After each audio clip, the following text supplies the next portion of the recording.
Olha, todo mundo conhecia ele, até o prefeito. Todo mundo conhecia o Estopa, não é eu, todo mundo. E todo mundo gostava dele.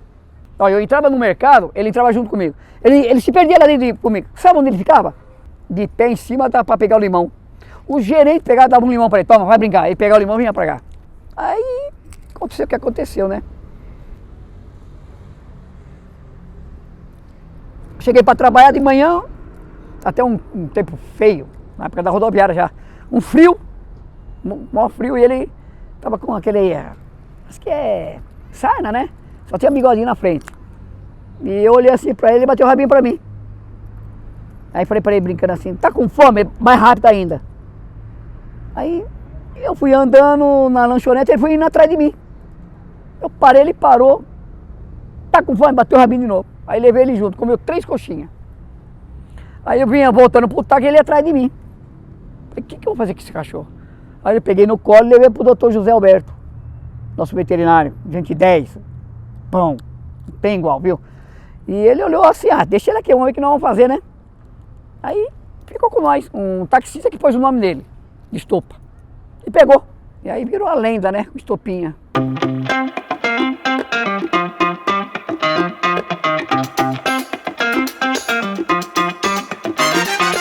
Todo mundo conhecia o Estopa, né? Pelo tempo que ele ficou e porque ele era engraçadinho mesmo. O pessoal levava o limãozinho, eu tava sempre vendo ele brincando com limãozinho, né? Era um cachorro que não era tão sociável assim com pessoas, né? Assim, não criava amizade fácil, mas ele era um querido, né? A gente pendurava umas bexigas na época, né? Ensinar ele para pegar as bexigas no ponto daqui da rodoviária. Ele dormia numa caixinha de papelão, coisa mais linda. Só que ele era de briga, hein? Não tinha cachorro pra ele, não. Ele quebrava o pau aqui. E aí eu me lembro dele ficar ali no entorno, né, deitadinho, ou dormindo dentro daquelas casinhas de madeira, né, todo enrodilhadinho em dia de frio. Às vezes eu colocava uma roupinha dele, né? Então essa recordação que eu tenho dele enquanto rua, né? Não esperava que alguém fosse capaz de fazer o que fizeram com ele. Ele nunca, se fala que ele mordeu alguém, nunca mordeu ninguém aqui. A não ser o amarelão lá que andava com ele junto, aqueles 2 tranqueiras, que a gente chamava de tranqueira. Agora Estopinha não, ele latia, mas não pegava ninguém, nunca. Aí tem um rapaz atrás da loja 100, tem uma casa, passou aqui, o cachorrinho foi em cima dele. Eu tava no carro e escutei, um dia eu vou pegar esse cachorro. Até aí o Rally já tava com a gente aqui, né? Eu até falei pro Rally, cara, não vai pegar não, se pegar nós pega o cara. Até que aconteceu o que aconteceu, né? Infelizmente, as pauladas que ele levou, meu Deus do céu. É triste. Eu fiquei sabendo do caso do Estopa através do Riley, né? Na época o Riley era taxista e ele cuidava de todos os cachorrinhos que lá ficavam, né? E também através das redes sociais, porque foi um caso muito impactante para Ribeirão Pires, né?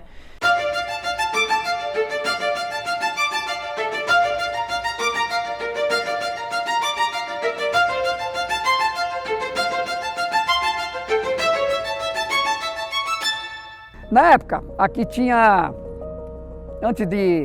era telefone, como hoje é o Banco Secreto.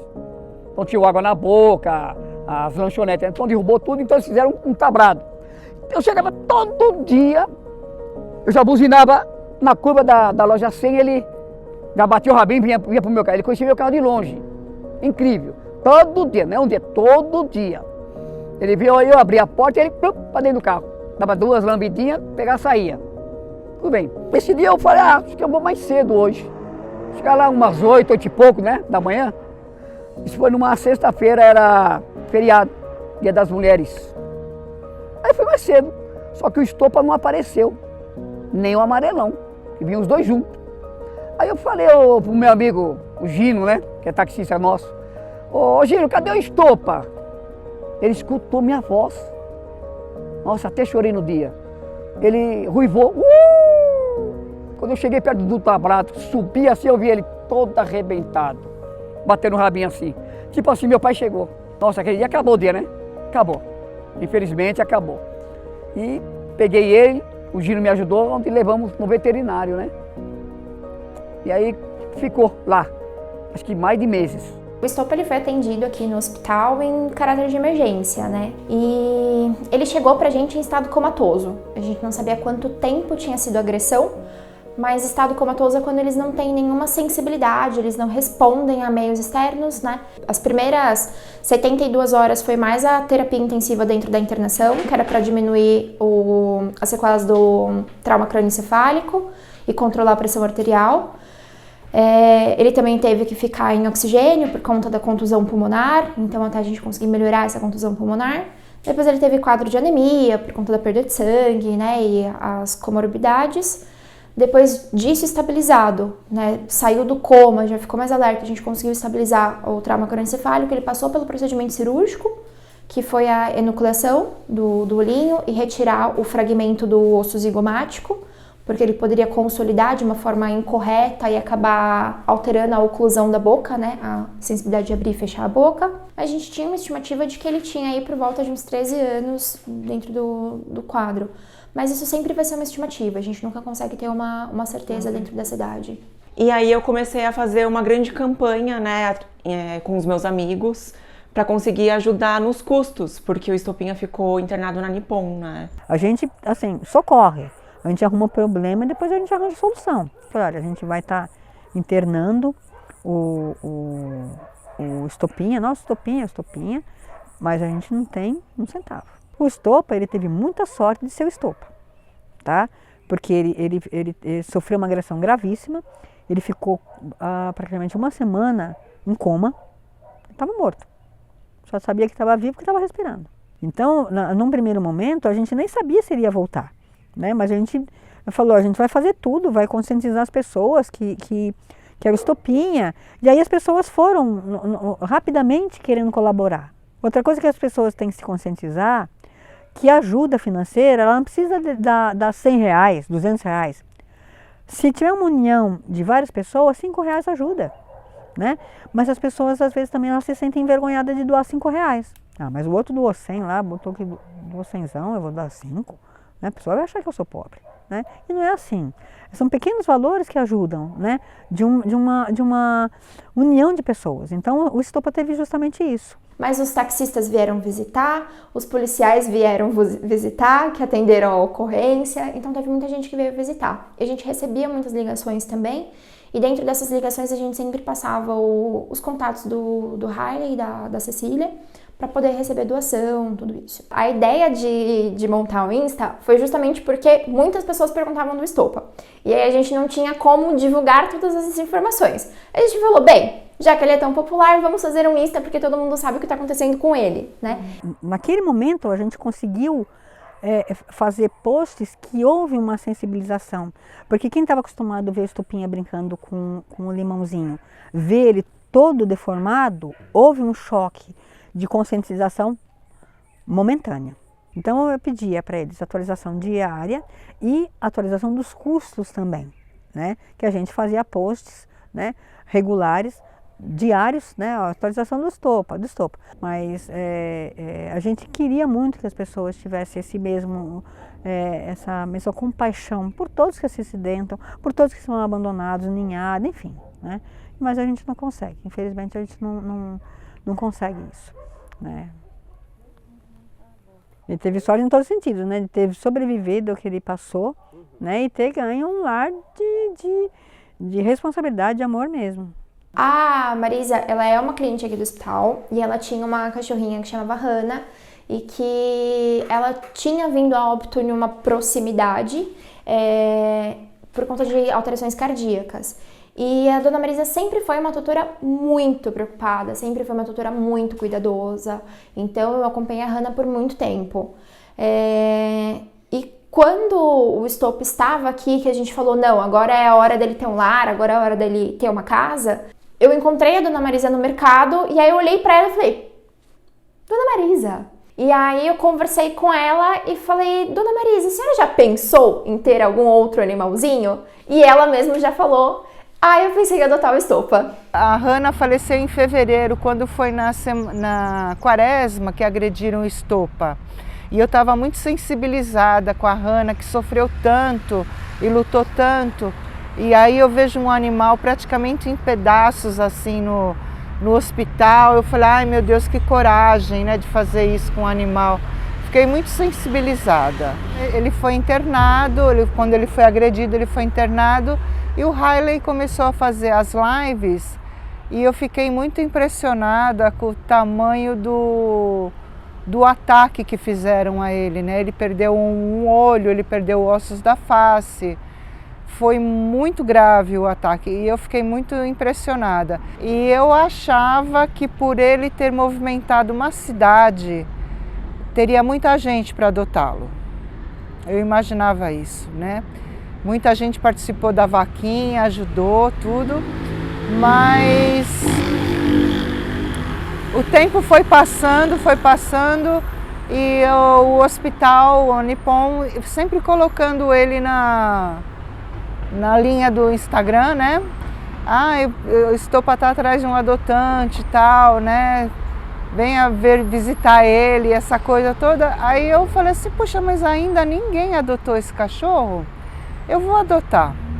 E foi assim, de impulso. Falei, eu vou adotar, ele vai ser meu. Tanto que quando eu fui no sábado para conversar com a doutora Jéssica Albano sobre quais condições eu pegaria ele, porque pelas pancadas que ele recebeu na cabeça eu achava que ele teria algum tipo de convulsão, né? Quais os medicamentos que eu iria dar para ele, como seria o tratamento dele em casa, né? E a minha surpresa maior ainda foi que ele não tomava mais nenhum medicamento, que neurologicamente ele estava perfeito, né? E eu já queria trazer ele para casa, mas não deixaram, porque tinha que passar pelo Riley. E o Riley tinha que aprovar, e tanto que ele foi em casa para ver se tinha rota de fuga, coisas, condições. Ele impôs as condições para adotar ele, né, tal. E eu acabei sendo aprovada para adotá-lo. Até que eu ia visitar, de vez em quando estopinha, nossa, até aí não podia me ver ainda. Fazer o quê, né? A grande dificuldade de você pegar um cachorro da rua é que ele não tem referência de nada. Ele não tem uma referência fixa de afeto, é tudo muito difuso, alguém vem dar uma comidinha, alguém vem passar a mão na cabeça, tudo muito passageiro, ele não tem a referência de uma casa, de nada. E quando ele passou, demora isso, uns 4, 5 meses para ele ter essa referência, e quando eu ia fazer carinho nele, ele começou a reconhecer que eu era a tutora, que eu dava carinho a ele, e ele começou a pedir. Normalmente na hora de dormir ele fazia isso, né? Então eu ficava abraçada nele até ele adormecer.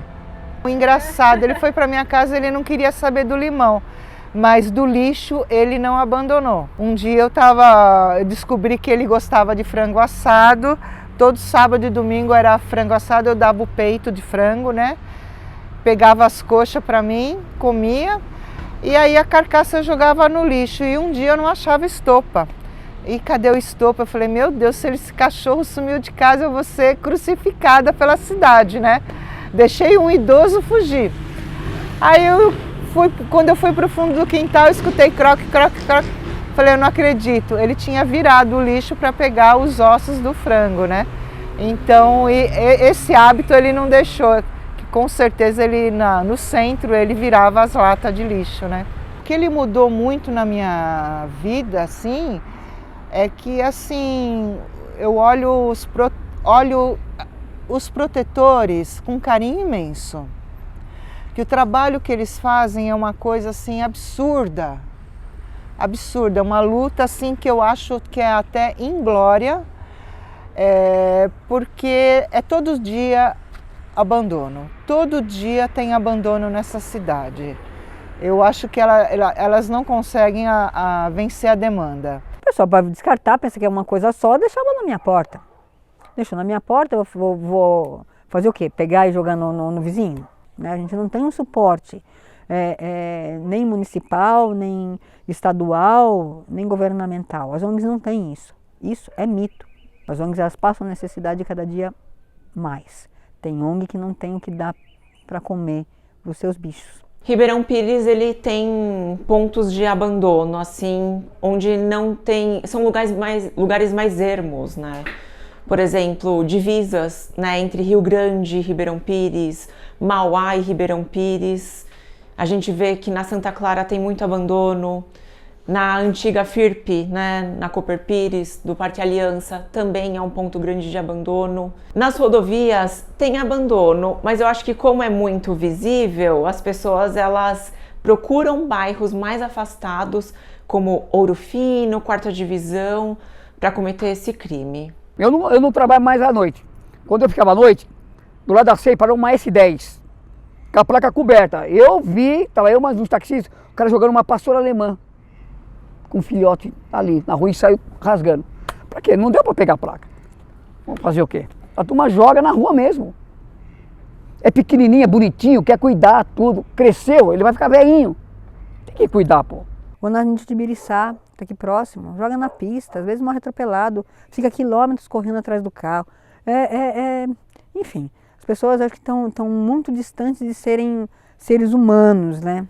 A cidade de Ribeirão Pires, ela conta com o Centro de Controle de Zoonoses e com o DP-Fauna, que eles trabalham em conjunto em animais em situação de risco nas ruas. E eles fazem a campanha de castração e eles fazem a vacinação desses animais em situação de rua, né? Só que hoje a Prefeitura de Ribeirão não conta ainda com atendimento hospitalar ou um atendimento clínico para animais da comunidade. Como outras cidades do ABC, a gente já tem esse atendimento. A população pedia muito pela atenção, então o governo viu que seria necessário e criou o departamento. Bom, o departamento, né, o DP-Fauna, ele é um departamento de proteção à fauna silvestre e bem-estar animal. A parte de bem-estar animal é onde entram os animais domésticos. Não vou dizer só cão e gato, então entra também cavalos, galinhas, porcos, então todo animal doméstico. Ele hoje não resgata animais de rua, porque a cidade ela não possui, né, um espaço para manter esses animais. Então o que a gente faz temos contato com os protetores da cidade, com os amantes também de animais, pessoas que às vezes nem é protetor, não está dentro da causa, mas resgata algum animal que estava na rua, que estava em alguma situação, e você traz ele, a gente faz o atendimento, se for necessário, coleta algum exame, faz alguma medicação injetável, tudo, aí a gente vai te passar a receitinha do tratamento, por exemplo, vai fazer a limpeza da ferida, vai dar esse remedinho para não infeccionar, tudo. E aí a gente oferece a campanha de adoção, né, a feira de adoção, todo último sábado do mês, que acontece normalmente na Vila do Doce, junto com a campanha de vacinação contra a raiva. Cada cidade tem o seu disque denúncia, ou, às vezes através de telefone, né, um contato de WhatsApp, ou mesmo e-mail. E eu acho que isso ajuda muito, né? Uma vez que a pessoa não precisa ir na delegacia fazer o boletim de ocorrência. Com esses disque denúncia, ela consegue anonimamente, porque muitas não querem se expor, por medo, né? Às vezes você vai denunciar o seu vizinho e vai que seu vizinho descobre que é você e acaba, sei lá, fazendo mal pro seu animal. Então, de forma anônima, elas conseguem fazer a denúncia e eu acho isso muito importante. Esse é um caso, é uma situação complexa, essa evolução do direito, né? Porque inicialmente, né, para o direito brasileiro, os animais eles eram objetos. Então você pega no Código Civil, você vai ver que eles ainda são tratados como semoventes, ou seja, eles são criaturas que têm a capacidade de se mover sem a necessidade de um auxílio externo, né? E isso trata eles como um bem. Então essa que é a visão que o direito tinha sobre eles. Com o passar do tempo, a gente tá tendo essas mudanças em como os animais são vistos pela própria legislação brasileira. Existem já projetos de lei, inclusive, para entender eles como sujeitos de direito, né? Ou seja, que eles têm essa possibilidade de, inclusive, acionar o judiciário em nome próprio, se são sujeitos de direito. Hoje, né, a gente tem uma evolução da legislação só com relação à proteção ambiental, né, que é alguma penalidade para fins de maus tratos, alguma antecipação também com relação aos animais que são domésticos, como cães e gatos, que inclusive tem a penalidade mais grave, né? Só que a nossa legislação ela vem avançando para entender o animal hoje como um ser senciente. E isso significa que é uma visão de que ele não é só um bem que consegue se locomover sozinho.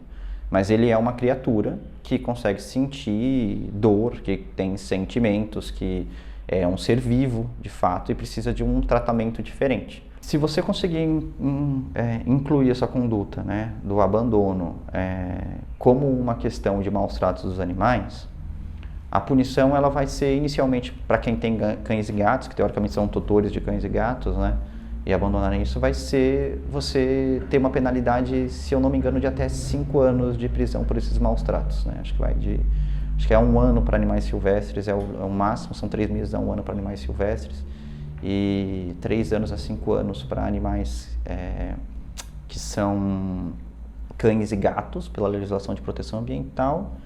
E se eventualmente isso vem a óbito o animal, né, você pode ter um aumento de 1/6 na pena. Mas é isso, fora a multa também, né, que você pode receber. Se você vê, não é uma punição tão branda. Você vai, nossa, vai perder 5 anos de um período de vida, não é um período curto para a punição. A grande questão é se eles realmente são punidos, se realmente são pegos, se realmente respondem a esse processo criminal.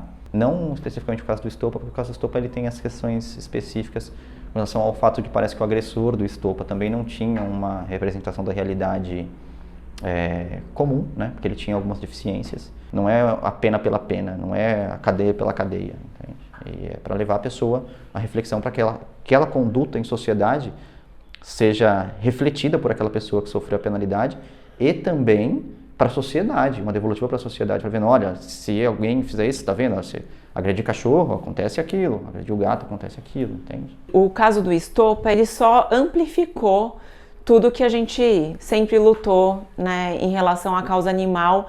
Eu falo na política porque eu estou, assim, vai fazer 4 anos, né, que eu estou em mandato. Então, através dele também a gente fez alguns projetos de lei que indicia as pessoas que fazem, né, os maus tratos. É trazer pessoas que pensem na cidade como um todo. As pessoas são muito importantes, mas os animais também fazem parte da sociedade. E nós somos a voz deles, né? Eles não podem falar. Esses animais que estão em situação de rua, eles são um risco tanto para eles mesmos, né? Eles estão constantemente em risco de saúde ou risco de sofrer algum trauma, atropelamento em via pública ou um trauma como o estopa sofreu. E eles também são um risco para a segurança e saúde das pessoas.